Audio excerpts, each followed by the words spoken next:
Hey everyone, welcome to my home theater and music studio.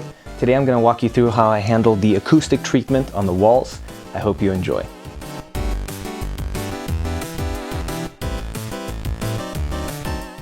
So for this particular project, I opted for some premium acoustic treatment from the company Artnovion. I was going for a more homey look, not necessarily an industrial look in this room. And so I wanted products that both looked good and performed well. The instructions were easy to follow. I used a laser leveler, a screwdriver, and a drill. And after about 2 afternoons of elbow grease, I finished both rooms. And this is what they ended up looking like.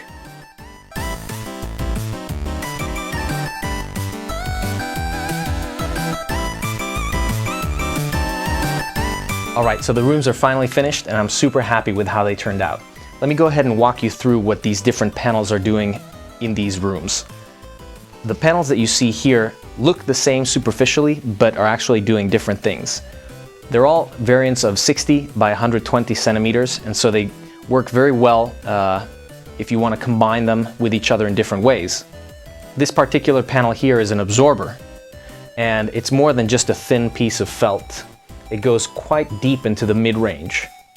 I've stacked 3 of them on top of each other here to remove the first early reflection from the big front speakers I have. But this panel here is not the same. It has a giant piece of wood behind and it's quite heavy. And so it goes fairly deep into the mid-range. And this panel down here is actually a bass absorber and is even heavier. In fact, this particular bass absorber is one that you can tune.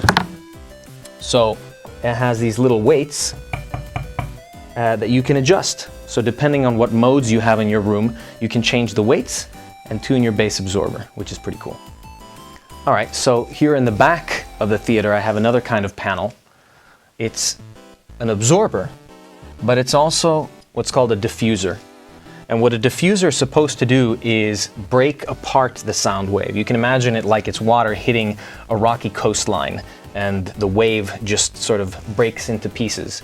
And the reason you want that is you can absorb all the sound. Of course, you can just put absorbers everywhere, like putting this material on every surface of the room. But that really leads to an uncomfortable sounding room.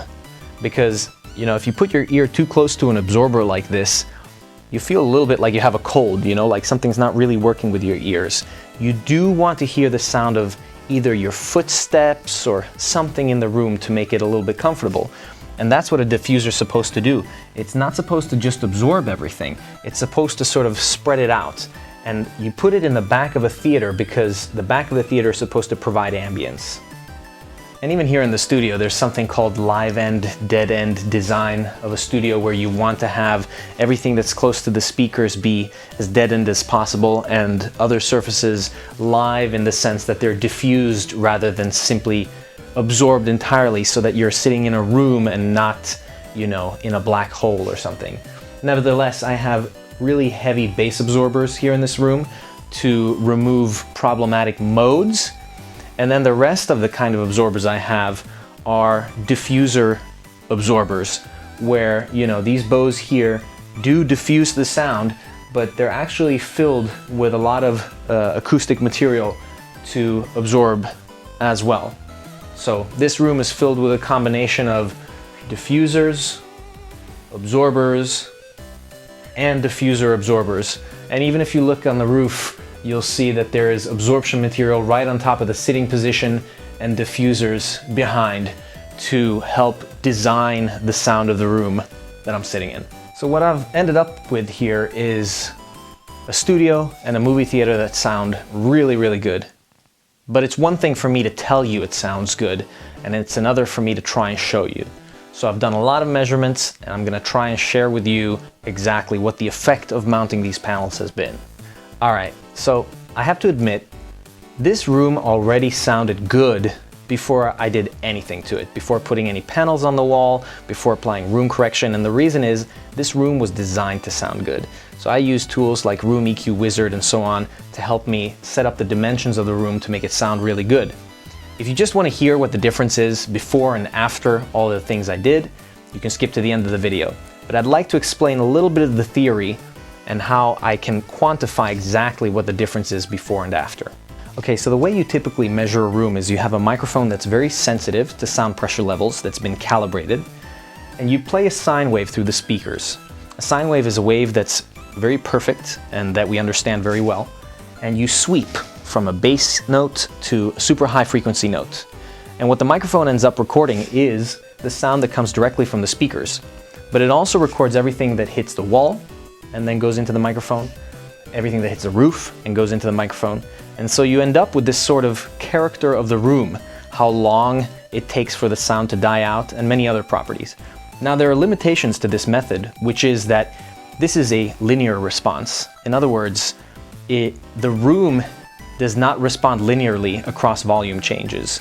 So, if you raise the volume and play super loud, and you have, what they might have in a real movie theater, they might have horn speakers, you have massive 15-inch basses in every corner, the room will actually flex and things will respond differently. So my point is, it's pretty difficult to capture the essence of a room in a single measurement or in a single chart. So take what I'm about to show you with a grain of salt. All right, so I've already recorded the room here, and the thing is, I recorded it before I put up the panels, I recorded it after I put up the panels, and I recorded it after I started using these home theater speakers with room correction. And small changes in where the microphone is placed and other things really affect the results. So the lines don't always line up exactly, but I'm surprised at how well the theory matches up with what was actually measured. But I want to show you here in the room simulator exactly how much of a difference you can expect from small changes in things like microphone placement or speaker placement, and just moving things around a couple of centimeters can affect the measurements a tremendous amount. However, the fundamentals stay the same. The fundamental properties of this room have to do with its dimensions. So very much like ocean waves, audio waves have a physical size, and if that size lines up with the room, the sound will either become louder than it should be or more quiet than it should be. And the effect of that is that this room has certain inherent properties that you can't really get rid of. Let me give you an example. In theory, based on the dimensions of this room, there should be two really loud modes at 85 Hertz and 95 Hertz approximately. And would you look at that? The measurement I made shows that around 85 to 95 Hertz, there's much more bass than there actually should be. I want to show you also that that bass is very specific to where you are in the room. So I'm going to go ahead and play a little bit of an obnoxious bass sound, but the interesting part is you'll notice as I move back and forth, it changes volume, even though it doesn't really change. So if I stand here, it's almost silent, and if I move forward, it's very loud. We can't get rid of those modes in the room, but we can control them. And that's exactly what we're trying to do here with these panels, is control the room. We want to control how long sounds live on in the room, and ideally we want sounds to not live on in the room for too long at all. So there's a standard called RT60 where sounds are supposed to drop by 60 decibels in a certain amount of time, ideally less than 400 milliseconds, or in a high-end studio in less than 200 milliseconds. So let's go ahead and take a look at what the room sounded like or looked like before we had any acoustic treatment. This waterfall diagram here explains a little bit the properties of the sound across a couple of different axes. Across the x-axis you have the frequencies, so furthest to the left you have the bass and furthest to the right you have the high frequencies.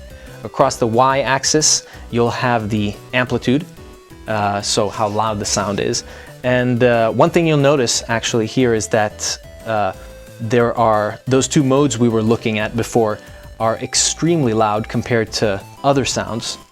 So the sound that we play up when we make this measurement is equally loud across all the spectrums, but the room, because of its inherent properties, amplifies certain bass notes, accentuates them a lot compared to others. And what we also see is on the z-axis here that the sound lives on in the room for a long time. All of this blue here at the bottom across the z-axis is how loud the sound is over time. So what we see is that the sound lives on both in the low and the high frequencies well beyond 700 milliseconds.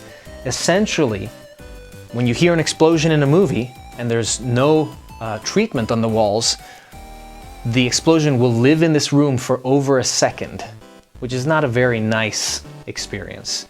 Also, there will be very harsh and obnoxious tones, which is what you notice when you raise the volume.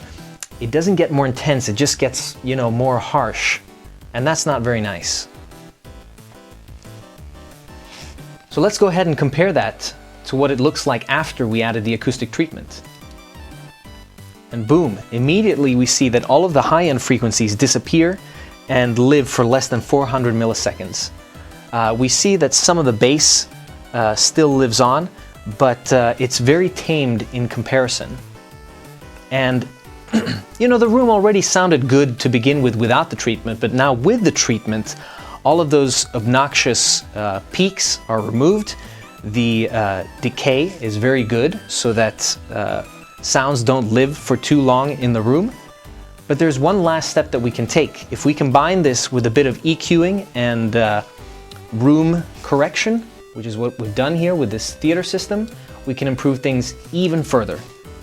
So what you see is we've been able to fill in all of the bass that was missing and still retain the fast decay time of the room. So we get the best of all worlds. We get a really smooth response, we get a really fast decay, and I suppose you're wondering, what does this actually sound like in practice? Let me go ahead and demo for you.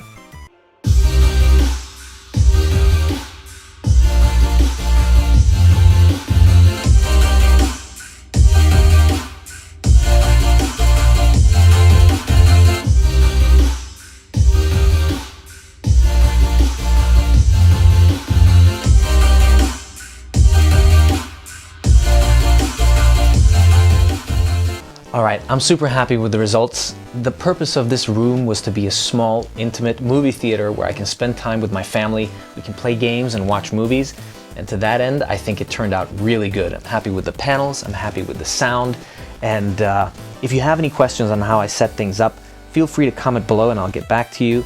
Otherwise, I'll leave links to everything in the description. Don't forget to like and subscribe, and I'll see you in the next video.